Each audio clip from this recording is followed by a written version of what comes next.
The BJP, which is now stepping up the pressure on the Congress right after the news of the High Court attaching Himachal Bhavan in Delhi because of the state's complete inability to pay its bills. BJP's Amit Malviya, in a long post on social media platform, has accused the Congress Sarkar of ruining the state completely. The financial crunch, Sagarika, continues. Absolutely. And just imagine, Amita, the Himachal Bhavan in Mandi House stands as a symbol of the state's pride. Now, if the High Court comes out with a scathing order where it says that the Himachal Bhavan in Delhi should be put on sale or should be auctioned because the state has faltered on its dues, the state has failed to pay its dues to an to a power firm after multiple reminders. Now the interest of that very due stands at 150 crore rupees. The Bharatiya Janata Party is stepping up the attack. Reading a translated version of what Amit Malviya said on social media platform X, he says Congress has ruined Himachal Pradesh. Today the Himachal High Court has ordered to attach Himachal Bhavan located in Mandi House, Delhi, so that a power company named Selhi Hydroelectric Power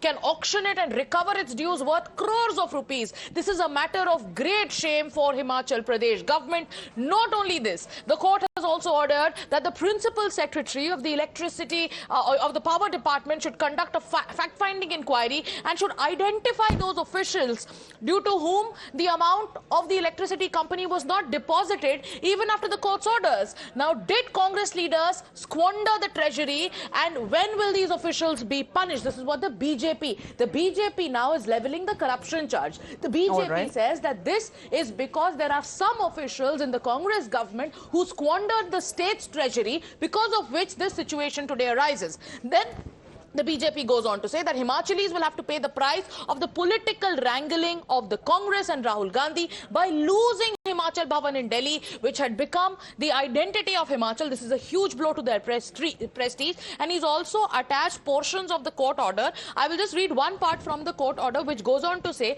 Principal Secretary shall hold a fact-finding inquiry as so on account of omission, which particular official the amount has not been deposited, and the interest shall be ordered to be personally recovered from the erring official. So imagine, the court has now said that a fact-finding, the power department will institute a fact-finding committee, and in this fact-finding committee you have to find out who was responsible, and once it is found out, like this erring official will have to pay the interest, because of which now the Himachal Bhavan in Mandi House is now attached. And with the amount now reaching nearly 150 crores with the interest, the latest decision of the court that has now allowed the company to auction Himachal Bhavan to recover the outstanding due.